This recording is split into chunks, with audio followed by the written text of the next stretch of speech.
Selamat datang ke channel Seram Legenda.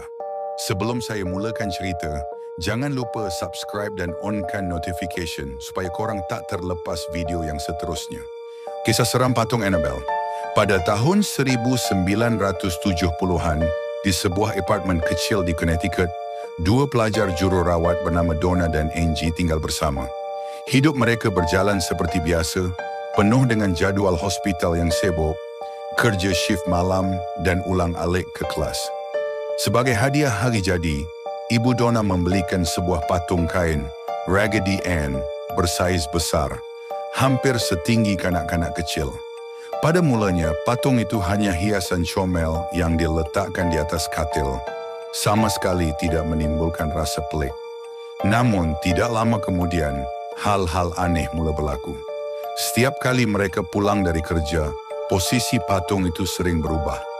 Kadang-kadang ia berada di kerusi ruang tamu, kadang-kadang di dapur.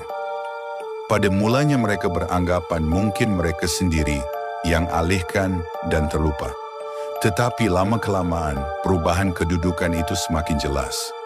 Tangan dan kakinya akan bersilang, kepalanya berpusing sedikit, seolah-olah patung itu hidup. Keanehan tidak berhenti di situ. Suatu hari, mereka menemui nota kecil bertulis message seperti "Help Us" atau "Help Lou" ditulis di atas kertas perkamen. Padahal mereka tidak pernah menyimpan kertas seperti itu di rumah.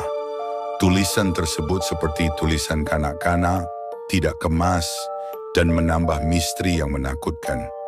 Rakan lelaki mereka, Lou, yang sering datang berkunjung, tidak pernah menyukai patung itu.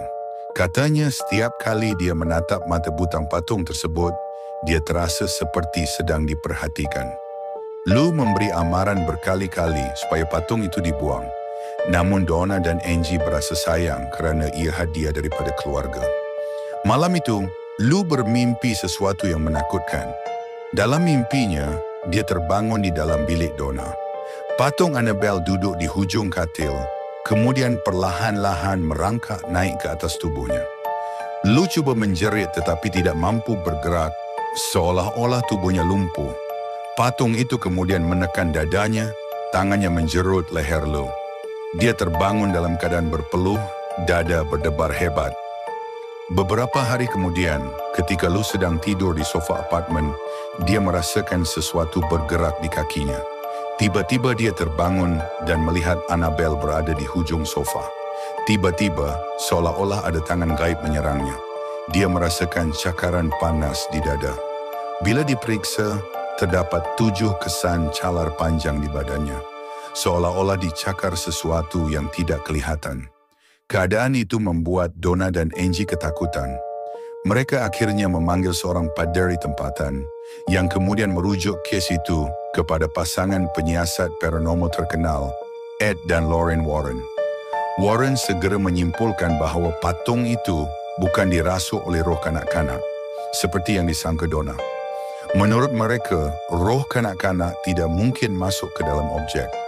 Sebaliknya, ia adalah entiti jahat, syaitan yang menggunakan imej anak kecil untuk menimbulkan rasa kasihan dan membina kepercayaan agar dapat menguasai jiwa manusia. Ed dan Lorraine mengambil keputusan untuk melakukan ritual penghalauan di apartemen tersebut, lalu membawa patung Annabelle pulang. Namun perjalanan itu sendiri penuh bahaya. Kereta mereka mengalami kegagalan brek berulang kali dan hanya selepas memercikkan air suci ke atas patung itu, barulah perjalanan menjadi tenang. Sejak itu, Annabelle disimpan di Occult Museum milik keluarga Warren, di dalam kotak kaca khas dengan papan tanda besar bertulis, "Warning, positively do not open."